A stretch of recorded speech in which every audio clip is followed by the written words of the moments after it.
everyone, thanks for tuning into Sims Workshop. I hope you're all having a wonderful day. So, today we're going to be reviewing Blood of Elves. This is the first book in the main Witcher series. But not where you should start. Always start with The Last Wish. I loved Sword of Destiny and The Last Wish. I think those two were phenomenal. And I think it's because of the tone of those two. Because they're short stories. You know, they're kind of anthologies. They're fairy tales. That's what they are. They're fairy tales. But what I think... I feel like the tone is different with this book. I felt like I was missing something. It felt like... I looked at the book. And I'm reading the book, right? And it looks like, 300 some pages. Little long book. Not even that long. It's standard 300 some page book, right? But I'm reading it and I'm like, why do I feel like I'm missing something?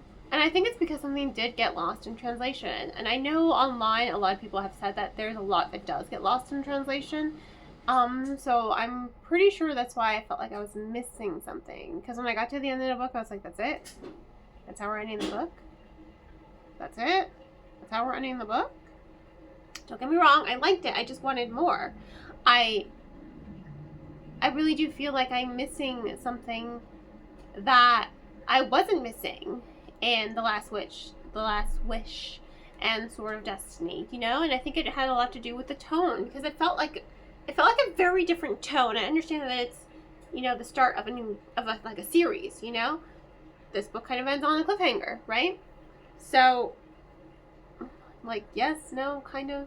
So I get it, I get that the tone would be somewhat different, but it felt like so different as far as the pacing of the book, and not so much characterization. Characterization was still top tier, I will say that. Characterization, Geralt, Yennefer, Ciri, top Dandelion, top tier. But I think my biggest hesitation with loving this book, because I liked it, but I didn't love it, was because that tone was different and because the pacing felt a little disjointed. And I think that has to do a lot with the translation. And I did some research, and apparently the translation of the book has gotten a lot of criticism. And now I understand why. It felt not like it was too long either. It didn't feel too long. It just felt too short. It felt like there were things missing in the story. And that's so unfortunate, I felt like there were so many things that were missing and that I was missing. Probably because of the translation. And I'm like, why do I feel like I'm missing something? That's what I kept feeling every time I was reading the book. I'm like, why do I feel like I'm missing something? Because the ending just felt like it came so quickly. I'm like, I only have 30 pages left in this book. I'm like, no, there's so much that has to happen.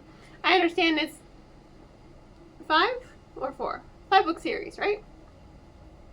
I understand it's a 5-book series, but it just felt like there was something missing. Like, you can't end there. There's still so much that has to go on here. There's more. I need more. More needed. But I'm really going to, when it comes to books that are translated, you always have to go in with some grace that some things are just not going to be able to be translated properly, But I think the translation really, really missed the tone of the story, and it really, really did mess with the pacing. So I really think the editor should have gone it back in and looked at that pacing a little bit more, because it didn't feel slow, but it felt way too fast. It did keep me hooked, but again, as I'm reading it, I just felt like there was something missing. As far as the characters, I do think the translation nailed the characters. I love Geralt. I love his relation with Ciri. I love that Triss, when she gets to the, Witcher place and she puts all the men in their place, she's like, she's menstruating, you idiots. And they're like, oh. Right. Because they've never had a girl Witcher, they never trained a girl Witcher. Like, that's not something they've ever thought to do before. So that scene was hilarious.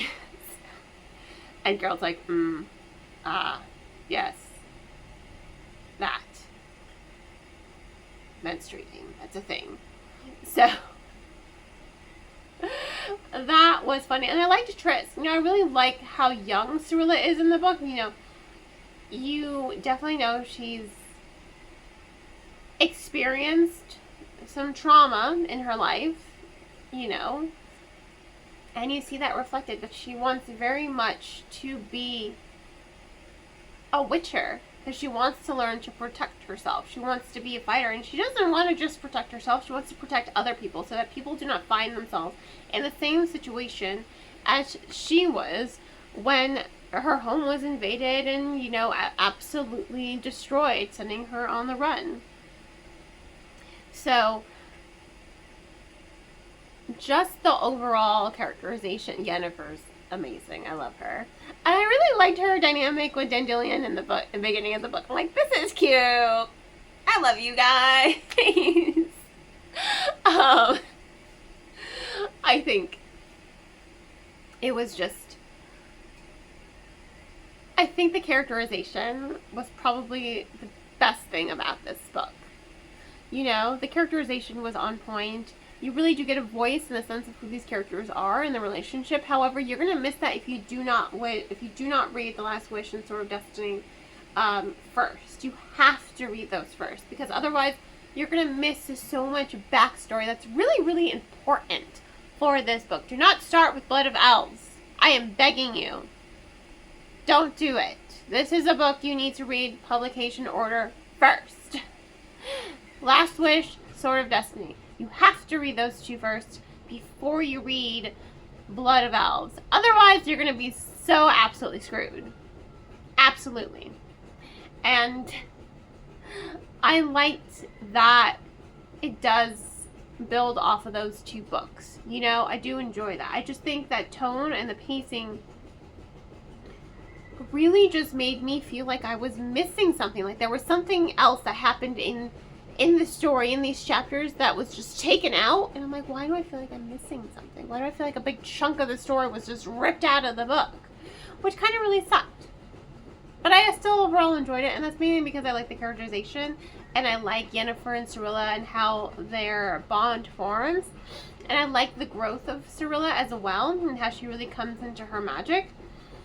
I think the book itself is really, really good, and I think the story of The Witcher is really, really interesting.